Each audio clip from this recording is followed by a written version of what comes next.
오늘 만나면 변합니다라는 시리즈로 5번에 걸쳐서 설교가 계속될 겁니다. 오늘 그 첫 번째 시간으로 울지 마세요, 일어나세요 라는 제목으로 말씀을 나누도록 하겠습니다.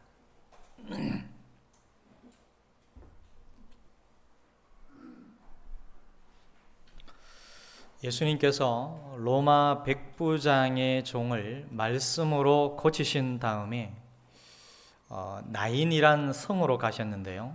그때 제자들과 많은 사람들이 함께 했습니다. 예수님께서 성문 가까이 이르렀을 때에 어떤 한 장사 행렬을 만나게 되었습니다.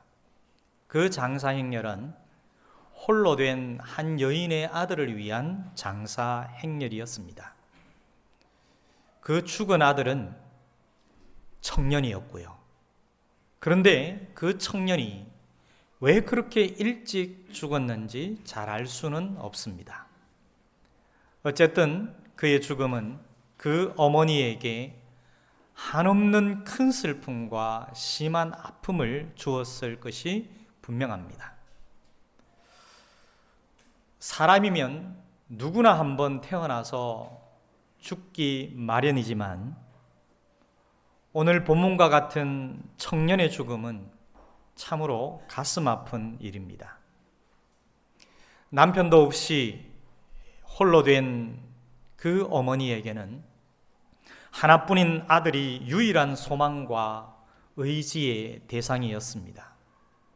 마치 자기 생명과 같았을 것입니다. 그런데 그 아들이 죽었으니 그 아픔이 어떠했겠습니까? 얼마나 큰 고통이었을까요? 의지했던 유일한 자식이었는데 그마저 먼저 잃어버린 그의 처지는 참으로 비통했을 것입니다. 세상의 어떤 죽음보다도 더 큰 아픔과 고통이 되었을 겁니다. 그는 일찍 죽은 아들을 원망했을 수도 있고 한마는 자기 인생이 너무나 슬펐을 것입니다. 게다가 마음 깊은 곳에서는 하나님께 대한 불신과 원망도 생겨났을 수도 있고요. 이처럼 죽음은 여인의 기쁨과 꿈과 삶의 의욕과 의미를 다 앗아가 버렸습니다. 동네 사람들은 고통을 당한 여인의 처지를 위로하면서 같이 슬퍼해 주었습니다. 하지만 그게 얼마나 위로가 되었을까요? 아마 별로 큰 위로가 되지 않았을 것 같습니다. 그러면 누가 아들을 잃은 어미의 고통과 그 슬픔을 위로할 수 있을까요? 사랑하는 여러분, 사람들은 이런저런 모양으로 고통을 겪고 살지 않습니까? 우리도 크고 작은 고통을 겪으면서 살고 있습니다. 그래서 인생을 살면서 고통은 피할 수 없는 현실인 것 같아요. 솔직히 고통을 외면하고 싶지만은, 고통을 비껴서 살고 싶지만은, 고통과 상관없이 그렇게 살고 싶지만 사실은 그렇게 되지 않는 것이 현실이기도 하고, 그래서 어떤 이들은 고통이 없는 것처럼 전혀 아무렇지 않은 것처럼 그렇게 살고, 어떤 이들은 고통 때문에 아예 자기를 포기하기도 하고요. 어떤 사람들은 극단적인 깨어름에 빠져서 무기력하게 살기도 합니다.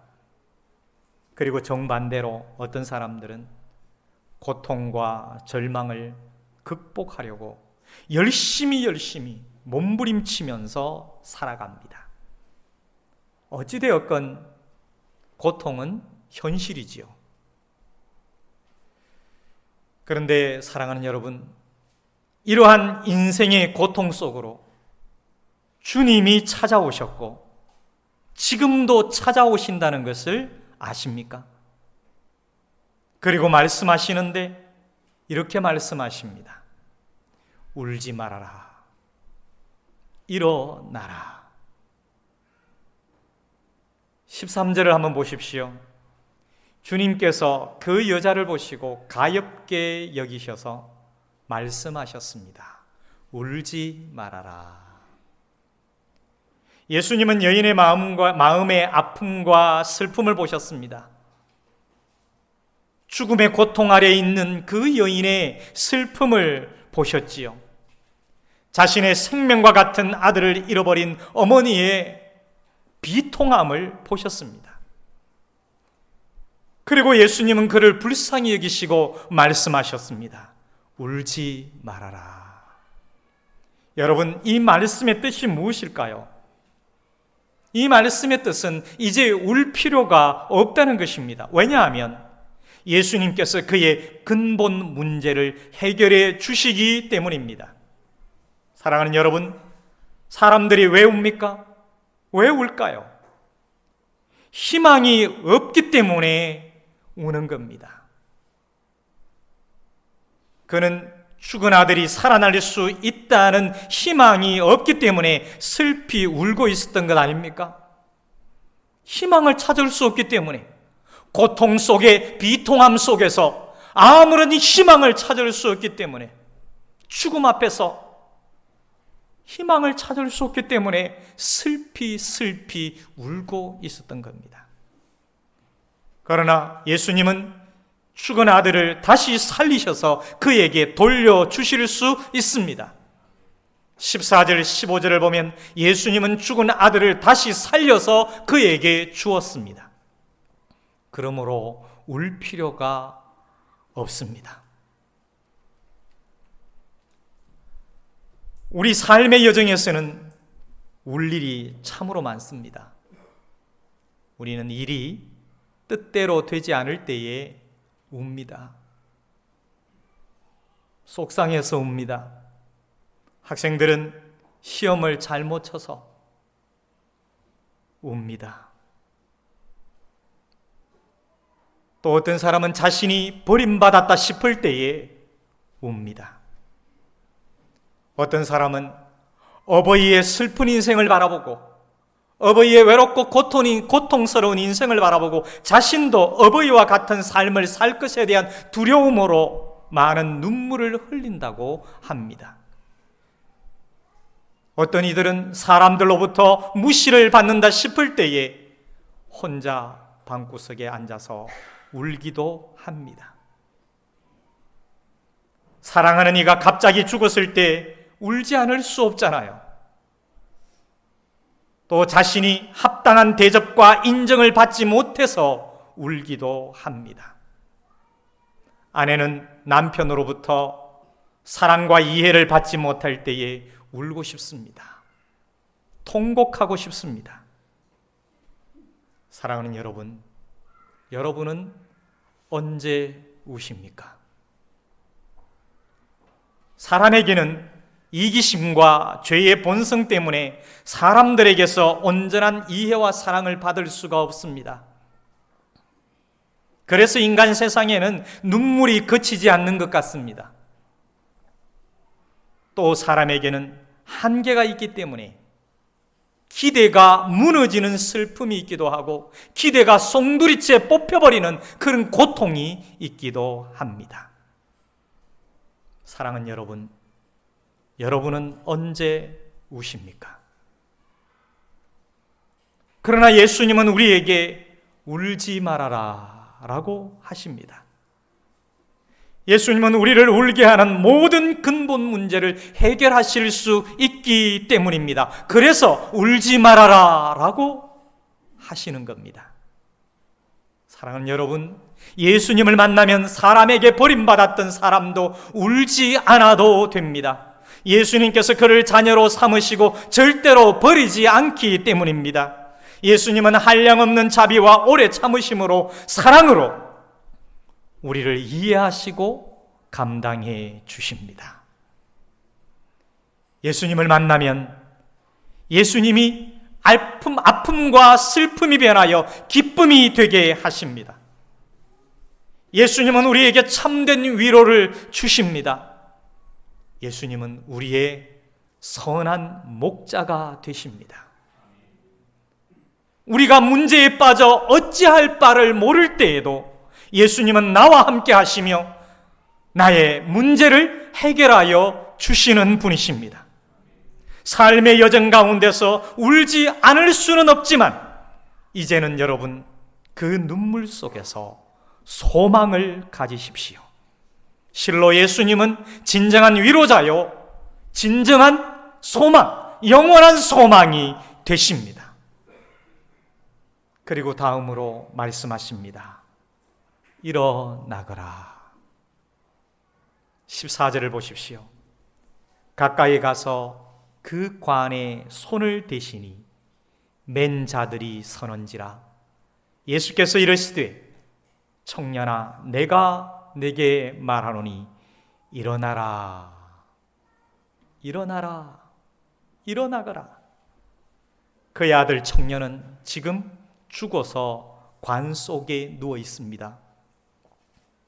인생의 봄과 같은 청년입니다. 생명력이 있어야 하는 청년입니다. 희망과 비전 그리고 기상이 있어야 하는 청년입니다. 도전정신과 무한한 가능성이 있는 청년입니다. 자기 문제를 넘어서서 시대를 책임지고자 하는 의지와 소명의식이 있어야 하는 청년입니다. 진리를 위해 희생하며 사명감이 있어야 하는 청년입니다. 유연하고 힘과 열정이 넘쳐야 하는 청년입니다. 그런데 그 아들 청년이 꼼짝도 하지 않고 관 속에 누워 있습니다. 펄펄 끓으며 힘차게 박동치던 그의 심장이 뛰지를 않습니다. 독수리와 같이 빛나던 그의 눈동자는 풀려 있습니다. 그의 유연했던 몸매는 딱딱하게 굳어 있습니다. 사랑하는 여러분, 죄와 허물로 죽은 인생이 바로 죽은 그 청년과 같지 않습니까? 많은 사람들이 관 속에 누워서 꼼짝도 하지 않는 인생처럼 살고 있습니다.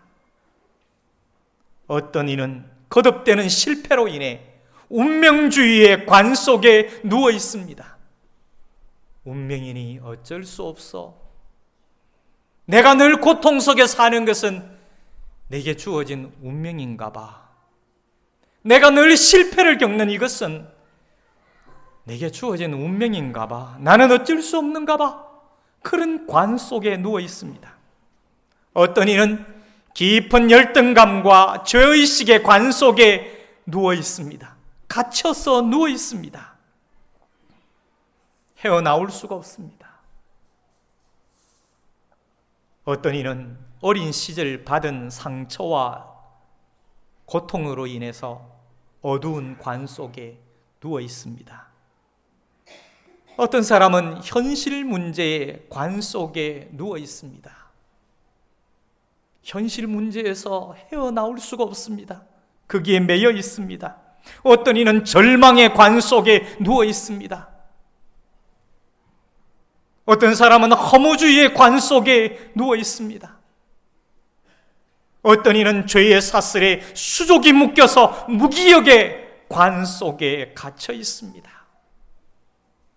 관 속에 갇혀서 꼼짝도 못하는 그런 인생을 살아가고 있어요. 아무것도 하지 않고 그 어떤 것도 하기 싫은 채 그냥 관 속에서 시체처럼 인생을 살아가고 있습니다. 여러분, 이들에게는 꿈도 없습니다. 도전 정신과 사명감도 찾을래야 찾을 수가 없습니다. 누가 이 사람들을 살릴 수 있을까요? 사랑하는 여러분, 예수님을 만나면 다시 살아나는 변화가 있습니다. 예수님을 만나면 생명의 변화가 있습니다. 예수님을 만나면 죽은 것과 같은 인생이 생명력 있는 인생으로 변화됩니다. 예수님은 관 속에 누워있는 것과 같이 죽은 것 같은 인생에게 말씀하십니다. 그런 인생을 향하여 말씀하십니다. 일어나라, 일어나거라. 거기에 손을 대고 말씀하십니다. 일어나거라. 그러면 오늘 죽은 아들을 살리신 이 예수님이, 그렇게 말씀하시는 예수님이 어떤 분입니까? 여러분, 혹시 아직도 예수님을 위대한 성인이나 현자, 그 정도로 생각하고 있는 분이 있습니까? 세상의 지혜로운 사람들은 우리에게 사회에 대한 지혜와 통찰을 주기도 하지만, 우리 예수님은 우리에게 생명을 주기를 원하시고 실제로 생명을 주십니다. 실제로 생명을 주셨습니다. 그리고 실제로 영원한 생명을 이어가도록 하실 것입니다. 지혜와 통찰을 뛰어넘는 인생의 근본인 생명을 주기를 원하시는 분이 바로 예수님이십니다. 예수님은 온갖 고통으로 점철된 생을 살았습니다. 그리고는 최악의 비참한 죽임을 당한 후에 부활해서 지금도 우리의 고통의 현장으로 찾아오셔서 우리와 함께 아파하시고 우리와 함께 슬퍼하십니다. 우리의 연약한 다리를 든든하게 세워서 고통을 딛고 의연하게 걷게 만드시는 분이십니다. 고통을 통해 우리의 얄팍한 인격을 성숙한 인격으로 바꿔나가시는 분입니다. 작은 고통에도 바사삭 부서져 버리는 그런 얄팍한 것이 아니라 어떤 중한 아픔과 어떤 고통에도 확고하게 딱 버틸 수 있는 인생, 워낙 두껍고 단련된 것이라 어떤 환난에도 전혀 끄떡도 하지 않을 수 있는 성숙한 인격으로 바꿔나가시는 분이 바로 우리 예수님이십니다. 하지만 사랑하는 여러분, 우리는 인생을 살아가면서 고통을 피할 수가 없어요. 그러나 그 고통 가운데 함께 계신 예수님을 받아들이고 알아가기 시작하면 그분의 사랑과 능력을 맛보게 되는 겁니다. 예수님을 받아들이고 알아가기 시작할 때에 피할 수 없는 그 고통이 오히려 역설적으로 우리를 생명으로 인도하는 겁니다. 예수님이 우리의 고통에, 그 아픈 곳에, 그 힘든 곳에, 그 슬픈 곳에 손을 대십니다. 그리고 말씀하십니다. 울지 말아라. 일어나거라. 이 시간 우리 한 1분 동안 조용히 침묵하며 오늘 말씀을 우리의 마음에 다시 한번 정리하며 돌아보십시다. 오늘 말씀을 통해서 주님께서 말씀하시는 그 두 마디를 다시 되뇌어 보십시오. 울지 말아라. 일어나거라. 나의 고통에 손을 대시고 나의 아픔에 손을 대시고 나의 슬픔과 내가 직면하고 있는 그 문제에 손을 대시고 말씀하십니다. 울지 말아라. 일어나거라.